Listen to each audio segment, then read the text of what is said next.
Halo Bunda, di bidang kesehatan reproduksi, istilah bayi tabung atau in vitro fertilization atau IVF bukanlah hal yang asing.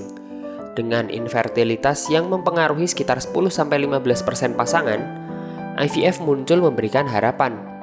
Bayi tabung adalah proses pembuahan di mana sel telur bergabung dengan sperma di luar tubuh. Kita akan bahas secara umum IVF atau bayi tabung di video ini. Apa saja masalah kesuburan yang bisa diselesaikan dengan metode ini?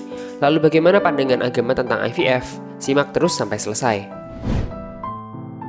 Definisi dan tujuan bayi tabung atau IVF. In vitro fertilization yang umumnya disebut IVF atau bayi tabung adalah jenis bantuan teknologi reproduksi yang melibatkan pembuahan sel telur dan sperma di luar tubuh di lingkungan laboratorium. Istilah in vitro adalah bahasa Latin untuk dalam gelas, yang mencerminkan wadah laboratorium tempat pembuahan berlangsung. Sehingga setelah pembuahan, embrio yang dihasilkan dipindahkan ke dalam rahim wanita dengan harapan implantasi dan kehamilan yang berhasil akan terjadi. IVF sering dianggap sebagai bentuk bantuan reproduksi yang paling efektif dan merupakan pengobatan pilihan untuk berbagai jenis infertilitas, memberikan kesempatan untuk mengandung anak yang memiliki materi genetik yang sama kepada banyak orang. Kondisi atau alasan mengapa seseorang mempertimbangkan IVF. Kondisi atau alasan mengapa seseorang mempertimbangkan IVF. IVF adalah proses yang rumit dan mahal, seringkali menjadi pilihan ketika berbagai metode perawatan kesuburan lainnya tidak berhasil. Terdapat beberapa kondisi yang membuat seseorang atau pasangan mempertimbangkan IVF, antara lain kerusakan atau penyumbatan pada tuba falopi. Kerusakan atau penyumbatan pada saluran tuba ini bisa menghambat perjalanan sperma menuju sel telur atau menghalangi embrio mencapai rahim. Gangguan ovulasi.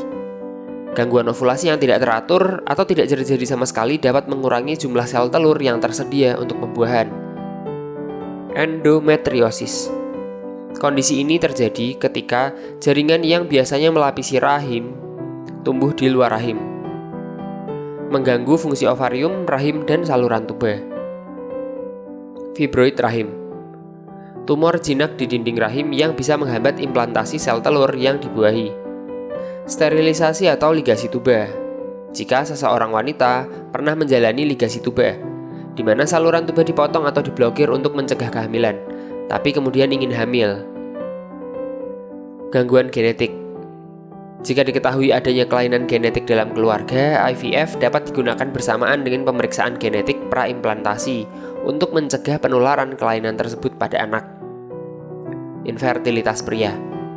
Kondisi bisa disebabkan oleh jumlah sperma yang rendah, bentuk sperma yang abnormal, atau masalah dalam fungsi sperma. Sebelum lanjut, tulis di kolom komentar kalau Bunda punya pertanyaan atau saran. Pandangan agama terhadap IVF. Beberapa perawatan IVF telah memicu banyak perdebatan dari sudut pandang etika dan agama. Beberapa orang memiliki kekhawatiran moral atau etika terkait penggunaan dan pembuangan embrio, potensi pembuatan bayi desainer, dan biaya perawatan yang mahal. Sementara dari sudut pandang agama ada banyak pendapat mengenai ini. Di Islam contohnya, proses bayi tabung ini memiliki aturan, misalnya dari sel telur dan sperma pasangan suami istri yang sah, dan tidak menitipkan ke rahim orang lain. Di Kristen, selama sperma dan sel telur dari pasangan yang sah, maka hukumnya diperbolehkan. Tapi ada juga yang berbeda seperti misalnya di Katolik. IVF dilarang karena dianggap cara mendapatkan anak dengan tanpa kasih. Tapi tentu ada banyak pula perdebatan di kalangan pemuka tiap agama mengenai IVF. Pasangan yang hendak melakukan IVF baiknya berdiskusi dulu dengan konselor spiritualnya masing-masing. Demikian sekilas tentang in vitro fertilization atau bayi tabung. Jika Bunda ingin tahu proses bagaimana bayi tabung dilakukan, klik di kiri atas.